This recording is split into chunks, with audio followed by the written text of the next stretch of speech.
ગોપી આવીને બાબાને પૂછ્યું કે હે બાબા, તમને કઈ જંતર મંતર આવડે છે? તો કે કેમ? તો કે અમારા યશોદામાનો છોકરો અત્યારે રોવે છે, બહુ રડે છે, અમે નજર ઉતારી પણ નજર ઉતરતી નથી, તમને નજર ઉતારતા આવડે છે? ભગવાન કે હાલને દર્શન કરવા મળતા હોય તો નજર ઉતારવાનું કામે કરીએ, થોડીક વાર નજરે ઉતારી દો. એ હા પાડી દીધી, હા નજર ઉતારતા આવડે છે આપણને. જુઓ, પેલા જ્યોતિષી બન્યા, પછી નજર ઉતારવા વાળા બન્યા. ભગવાન એમ કહે છે કે ભગવાનના દર્શન કરવા જાવ ત્યારે તમારે જે બનવું પડે તે બનવા તૈયાર થાજો, પણ ભગવાનના દર્શન કરવાની આમ રાખજો તમારા જીવનમાં. જે થવું પડે તે થાવ. કદાચ મંદિરમાં વાળવા માટે થઈ અને આપણને પ્રેરણા મળે કે તમે મંદિર વાળી આવો ને તો ઘડીક વાર માટે થઈને મંદિર વાળવા વાળું બની જવું, એ બાને પણ ઠાકોરજીના દર્શન થઈ જશે. બંને ગોઠણ પર હાથ રાખી અને ઠાકોરજીને પ્રાર્થના કરે છે.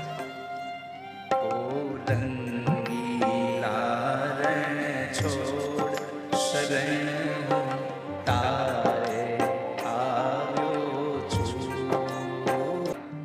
ભગવાન ઠાકોરજીએ મોઢું ફેરવ્યું અને બાબાની સામે જોયું. ઘટના આખી બદલાઈ ગઈ.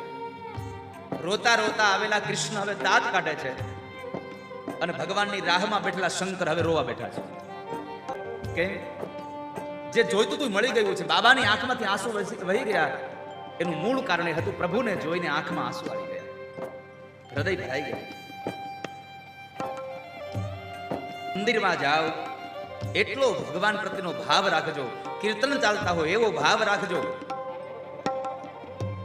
અને એક વાત જિંદગીની નોટમાં લખી રાખજો કે જીવનમાં દુઃખ આવે ત્યારે કોઈ દી સંસારના વ્યક્તિઓ પાસે કે ઘરના કોઈ લોકો પાસે રોવું નહીં. રોવું હોય તો ભગવાન પાસે રોઈ લેવું. આ સંસારના લોકો પાસે રડવા જાશો તો થોડી વાર માટે તમને સાંત્વનાના શબ્દો કહેશે, પછી તમારા આંસુડાને જોઈ જોઈ યાદ કરી કરીને એ લોકો હસશે. અને ઠાકોરજી પાસે જો બંધ બારણું કરીને થોડી વાર રોઈ લેશો ને તો જિંદગીમાં રોવું નહીં પડે એવો સમય મારો ઠાકોર તમને આપી દેશે પાછો. માટે રોવું છે તો ભગવાન પાસે રોઈ લઈએ.